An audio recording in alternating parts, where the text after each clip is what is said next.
orange, orange slices.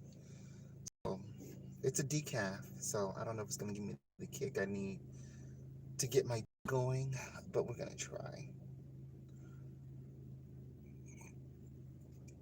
Mm.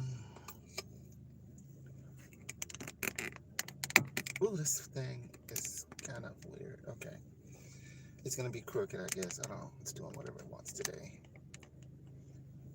Oh, Lord Jesus. But didn't really do my karaoke or anything, so it sucked so bad. I had so many people coming into quarantine karaoke on Facebook. You guys should join it. There's a lot of people singing in there. I really like it.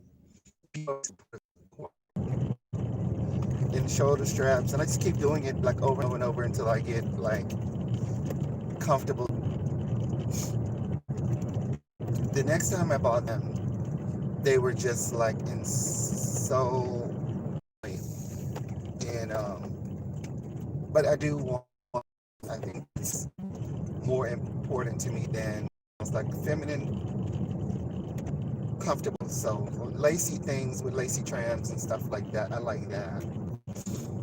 For around the house, lounging around the house and stuff like that. So I can make my own jinky stuff. I don't care. It's what makes me happy is what's most important. I'm not really concerned about anybody else's opinion. And like I say, some people are impressed and most people aren't impressed because, this is the way our world works. We want to discredit people for any way possible and step on folks. So this is the life that I've accustomed myself to, and that's why I kind of stay to myself in that sense. Um, I'm sorry, it's just cutting out so bad today.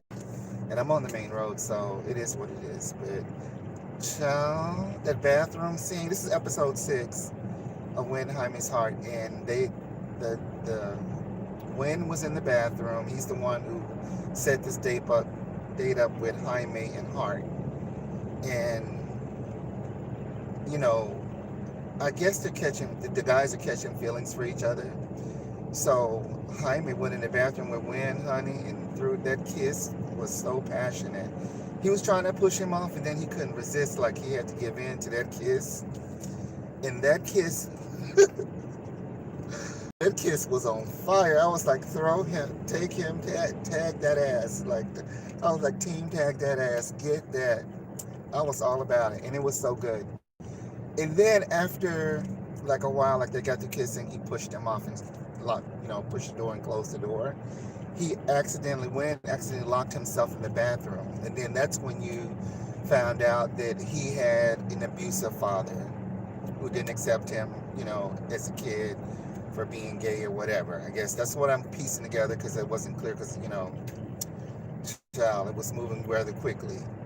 And so he was trying to get out of the bathroom, like he was trying to get the door open, like after he had kind of had like a meltdown because he felt guilty that, he was catching feelings for his girlfriend's date that, she was trying to help her get over a breakup. And they were doing all this stuff live to kind of help her get through her situation. And all along, this boy, Jaime, had been following him and looked like he had been masturbating to his voice and fantasizing about him and all kinds of shit. And in order for him to get to that guy, he had to, I'm assuming, insert himself into that situation with that girl and try to say he can fix her heart and help her get over her breakup or whatever. And with the intention of, I guess, doing that, but then at the same time, his true raw emotion was with this dude that's been doing all this public speaking and stuff on the radio or over the internet or whatever, which is Win. And honey, Win is catching feelings for him. He's having a hard time accepting it. So he's in the bathroom crying and trying to compose himself. And then when he couldn't get that door open out of the bathroom, that's when it triggered all of those traumatic things that happened to him in his childhood. And he had a complete meltdown. Like he was balled up in a knot on the floor. And then when Jaime went to check on him because he was taking forever to come out the bathroom, the door was locked. He couldn't get in the bathroom. So he busted the door open and found him on the floor like completely fetal position. And he was just like, what in the entire hell? And he tried to help him, but the girl I forget her name, Hart. She came in there and she was familiar with his she was familiar with his condition because they were friends from before high school or something like that. Like it comes out that they've been friends longer than what everybody knew, I guess. And so she had helped him before when he had had a meltdown at school. And so she had got told Jaime to go get some water so she could, kind of try to revive him with water. And she was, trying to calm him down. She finally got him to snap out of that, the trauma. And Jaime was in shock, like he had no idea until he talked to. There's another guy in the house. I forget his name. Y'all forgive me. He's a famous actor. He was in that other BL series that was really popular a couple of months back. I forget his character's name. But anyway, he plays the cousin, I guess, to Win. And he told Jaime that the father was very abusive. And, Jaime just really had such compassion for him because he himself grew up with two mothers. Like, he was what the hell is this? Oh, okay. They're working on the roads over here. It's about time y'all fix that pothole. We're going through like a little traffic thing over here. They're fixing a pothole in the road. It's about time. Fix that shit. Okay, there we go.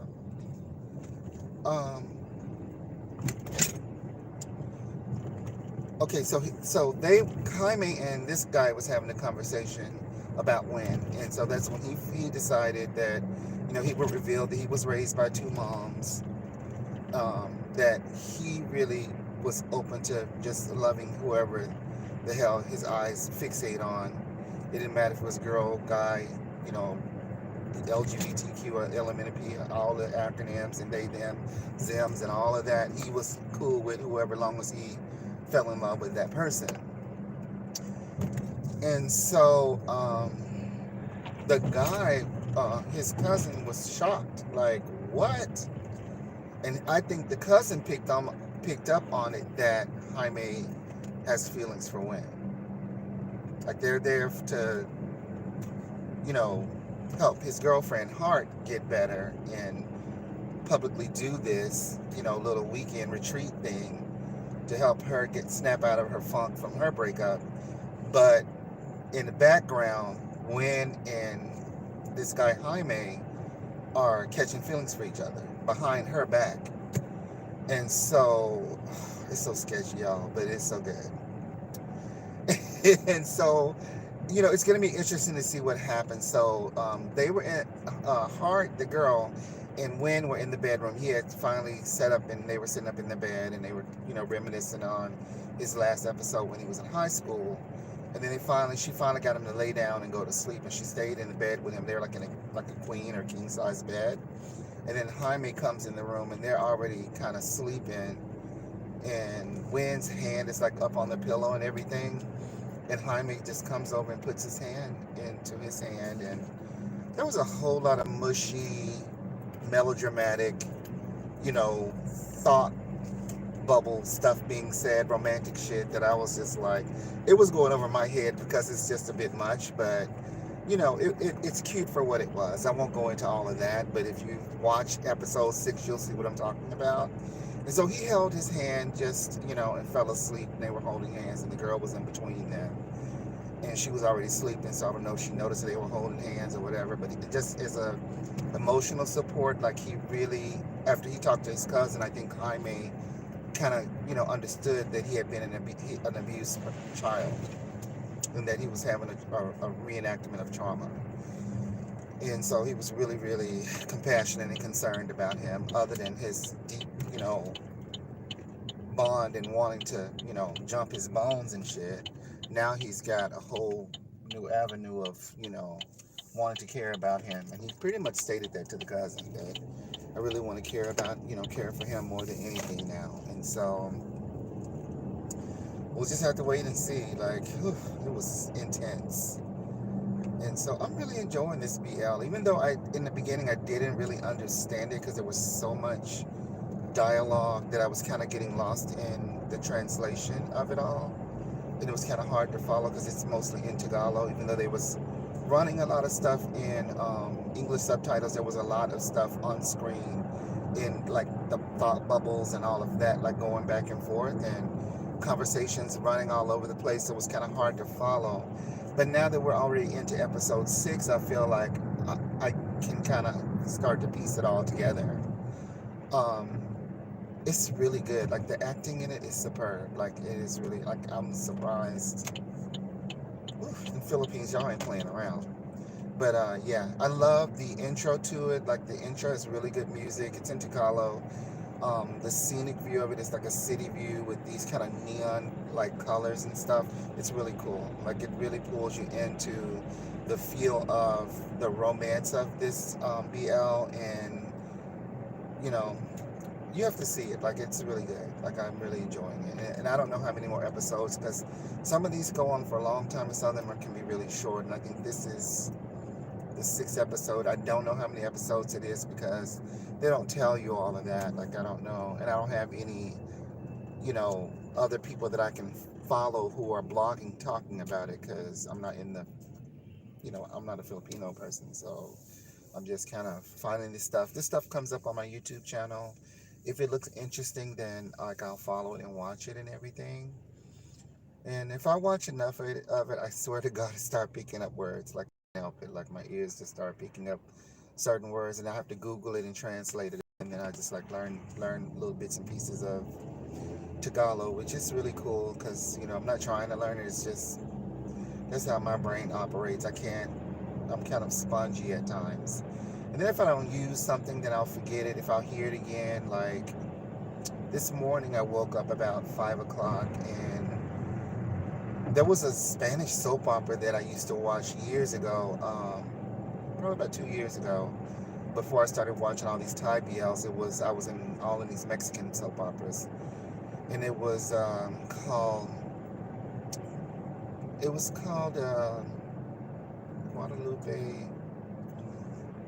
Um, I can't think of the name of it right now, but it's something Guadalupe, something of the Mother of Guadalupe, and it's a BL series that's been going on for years. When I tell you that BL's been on for a long time, and when I tell you it is so good, the acting, the storylines are always it's always about the wrongs of society and how prayer and believing in the Virgin Mary can heal families and heal situations. And there are always like these, affirmations of roses appearing in front of the Mother Guadalupe, and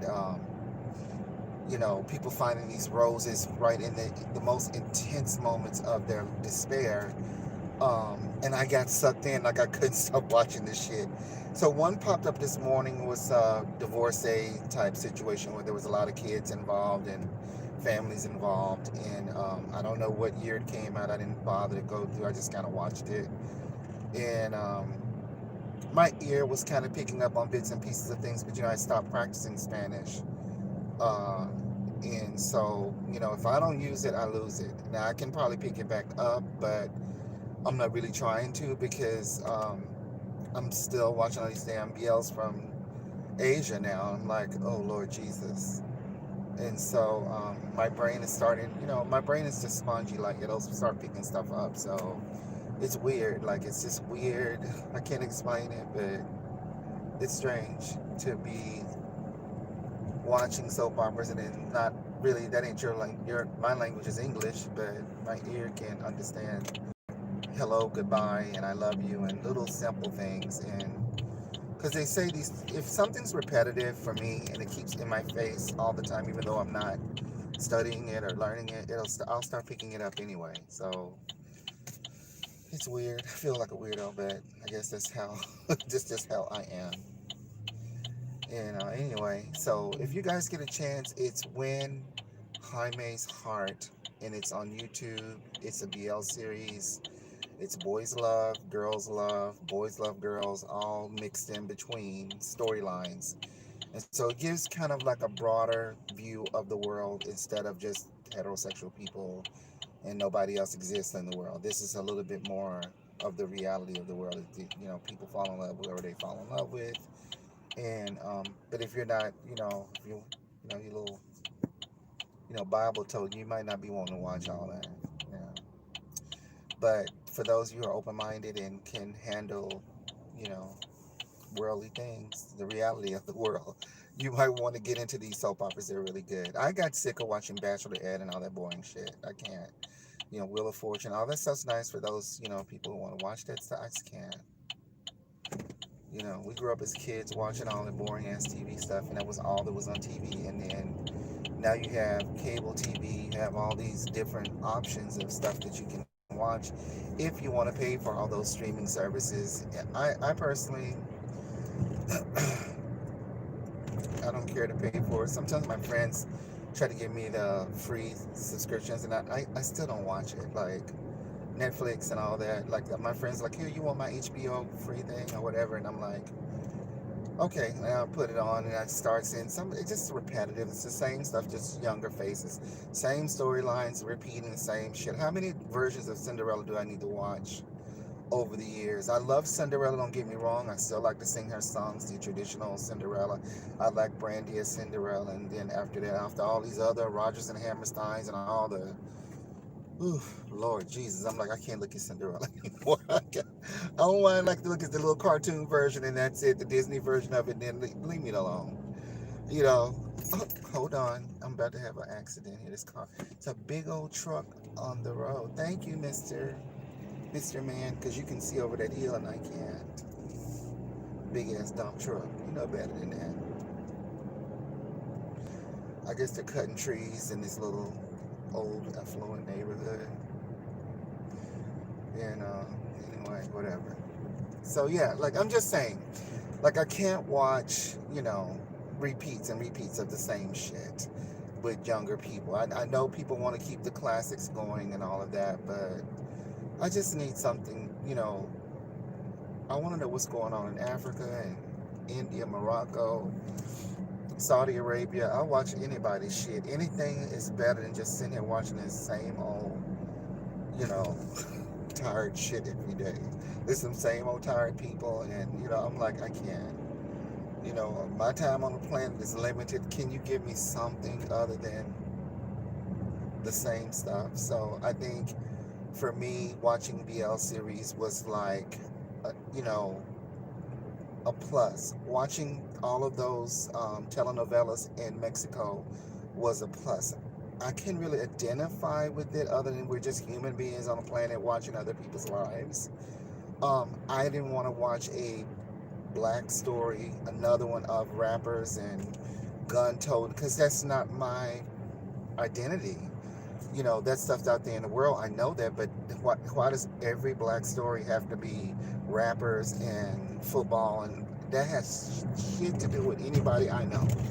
So how is that telling me anything about my identity? And you're trying to push that on me as if I'm living in South Central Chicago and Cabrini Brinks and all of these old ass places don't even exist anymore. And I'm like, what the hell?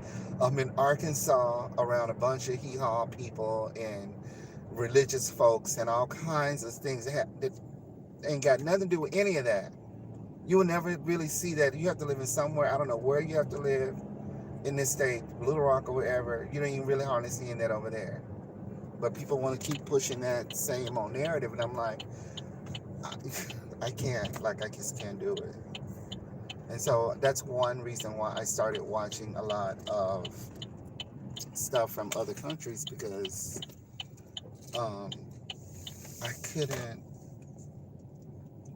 I actually could not handle seeing black stories in my face that I could not relate to. I'm like, I can't relate to this shit. Like, what the hell is this? Like, are you serious right now? Okay, so all of these things say closed. Is the freaking bank closed today? What the hell? Is today a holiday? Is today a damn holiday? Like, what the hell is going on? I have no clue. Let me see. Okay, the drive-through thing is open. Um,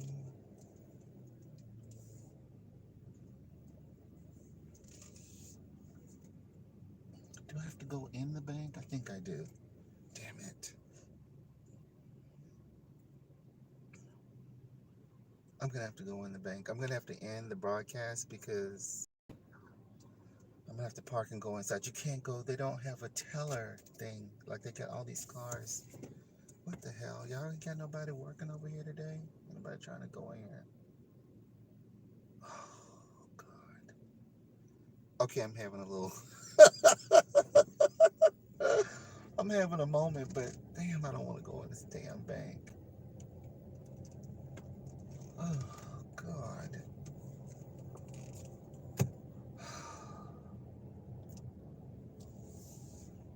Why don't they just have a drive? Like it would be. See, this is the problem in this damn. Why is two cars taking up a space? Like who the hell parks like that?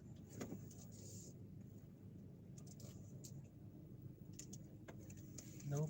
Somebody's learned to park their car. My God. Okay, I'm gonna have to pull in here. I'm gonna have to go in here, I guess.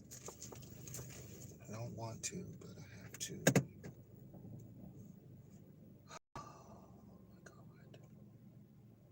God. Oof. So anyway, I'm gonna end the broadcast now because I gotta go in the bank for a minute, and then I got a couple other stops I gotta make, and then I'll try to come back on my drive back home so we can finish our combo. So please like, share, subscribe, donate, and I'm on TikTok now, Ariel Emmy, so please check out my TikTok that I'm posting on there as well, which is pretty much promoting this channel. Bye, everybody. Oof.